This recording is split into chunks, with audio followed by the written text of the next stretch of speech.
ഇന്നത്തെ അറിയിപ്പുകൾ.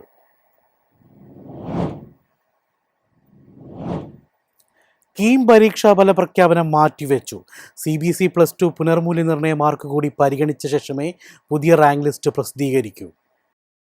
ഈ വർഷത്തെ കീം പ്രവേശന പരീക്ഷാ ഫലം പ്രഖ്യാപനം മാറ്റിവെച്ചു. CBSE+2 പുനർമൂല്യനിർണ്ണയത്തിന്റെ പുതിയ മാർക്ക് വിവരങ്ങൾ കൂടി പരിഗണിച്ച ശേഷം റാങ്ക് ലിസ്റ്റ് പുനഃക്രമീകരിച്ച് മാത്രമായിരിക്കും പുതിയ ഫലപ്രഖ്യാപനം നടത്തുകയെന്ന് ഉന്നത വിദ്യാഭ്യാസ വകുപ്പ് അറിയിച്ചു.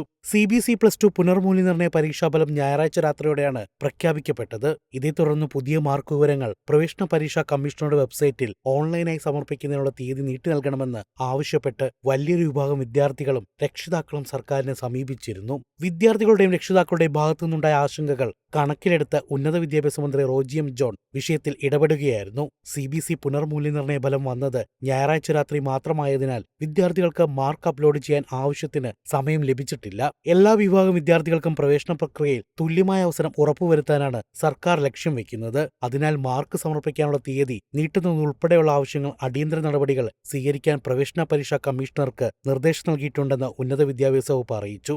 മാർക്ക് അപ്ലോഡ് ചെയ്യാനുള്ള പുതുക്കിയ തീയതിയും സമയക്രമവും പ്രവേശന പരീക്ഷാ കമ്മീഷണറുടെ ഔദ്യോഗിക വെബ്സൈറ്റിലൂടെ ഉടൻ തന്നെ പ്രസിദ്ധീകരിക്കും. എല്ലാ വിദ്യാർത്ഥികളുടെയും +2 മാർക്കുകൾ കൂടി ക്രോഡീകരിച്ച ശേഷമുള്ള പുതിയ റാങ്ക് ലിസ്റ്റ് പ്രഖ്യാപന തീയതി പിന്നീട് അറിയിക്കുമെന്നും അധികൃതർ വ്യക്തമാക്കി. News desk MyFin TV.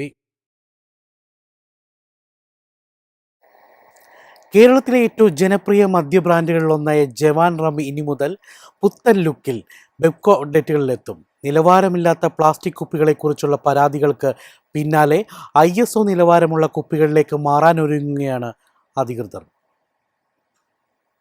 കേരളത്തിലെ മദ്യ ഉപഭോക്താക്കൾക്കിടയിൽ ഏറെ പ്രചാരമുള്ള ജവാൻ റം ഇനി കൂടുതൽ നിലവാരമുള്ള പാക്കേജിംഗോടെ വിപണിയിലെത്തും. നിലവിലുള്ള പ്ലാസ്റ്റിക് കുപ്പികളുടെ ഗുണനിലവാരത്തെക്കുറിച്ചും ലീക്ക് പ്രശ്നങ്ങളെക്കുറിച്ചും വ്യാപക പരാതികൾ ഉയർന്നതിനെ തുടർന്നാണ് മാറ്റം.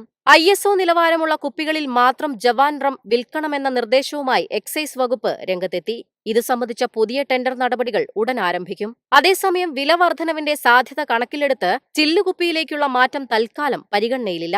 നിർമ്മാണ പ്രതിസന്ധിയും പൂർണ്ണമായും പരിഹരിച്ചതായി ബെവ്കോ അറിയിച്ചു. 1974 സൈനികർക്കായി ആരംഭിച്ച ജവാൻ റം ഇന്ന് കേരളത്തിലെ ഏറ്റവും കൂടുതൽ വിറ്റഴിക്കപ്പെടുന്ന മദ്യ ബ്രാൻഡുകളിൽ ഒന്നാണ്. News desk MyFin TV. Priyadarshini പദ്ധതിക്ക് ഹൈക്കോടതിയുടെ ഗ്രീൻ സിഗ്നൽ. KSRTCയിലെ സൗജന്യ യാത്രാ പദ്ധതി തുടരാമെന്നും പദ്ധതിക്കെതിരെയുള്ള പൊതുതാൽപര്യ ഹർജി ഹൈക്കോടതി തള്ളുകയും ചെയ്തു. KSRTC ഓർഡിനറി ബസ്സുകളിൽ സ്ത്രീകൾക്കും ട്രാൻസ്ജെൻഡർ വ്യക്തികൾക്കുമായി സംസ്ഥാന സർക്കാർ നടപ്പിലാക്കിയ പ്രിയദർശിനി സൗജന്യ യാത്രാ പദ്ധതിക്കെതിരെയുള്ള പൊതുതാൽപര്യ ഹർജി ഹൈക്കോടതി തള്ളി. സർക്കാരിന്റെ ഈ ജനക്ഷേമ പദ്ധതിയുമായി മുന്നോട്ടു പോകാമെന്നും സർക്കാരിന്റെ ഉത്തരവിൽ ചട്ടലംഘനങ്ങളില്ലെന്നും കോടതി നിരീക്ഷിച്ചു. പദ്ധതിയിലൂടെ ലിംഗാടിസ്ഥാനത്തിലുള്ള വിവേചനമാണ് സർക്കാർ നടത്തുന്നതെന്നും ഇത് ഭരണഘടന ഉറപ്പു നൽകുന്ന തുല്യതയ്ക്കുള്ള അവകാശമായ 14-15 അനുച്ഛേദങ്ങളുടെ ലംഘനമാണെന്നും ചൂണ്ടിക്കാട്ടിയാണ് ഹർജിക്കാരൻ കോടതിയെ സമീപിച്ചിരുന്നത്. സാമ്പത്തിക നില പരിഗണിക്കാതെ എല്ലാ സ്ത്രീകൾക്കും സൗജന്യ അനുമതി നൽകുന്നത് പുരുഷന്മാരോടുള്ള വിവേചനമാണെന്നായിരുന്നു ഹർജിയിലെ പ്രധാന വാദം.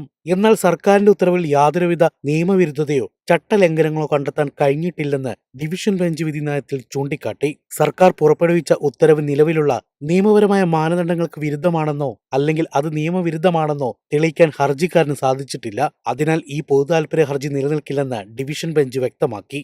News desk MyFin TV. എളുപ്പത്തിൽ സമ്പാദ്യം വളർത്താം. ഇന്ന് തന്നെ മൈഫിൻ TV ആപ്പ് ഡൗൺലോഡ് ചെയ്യൂ.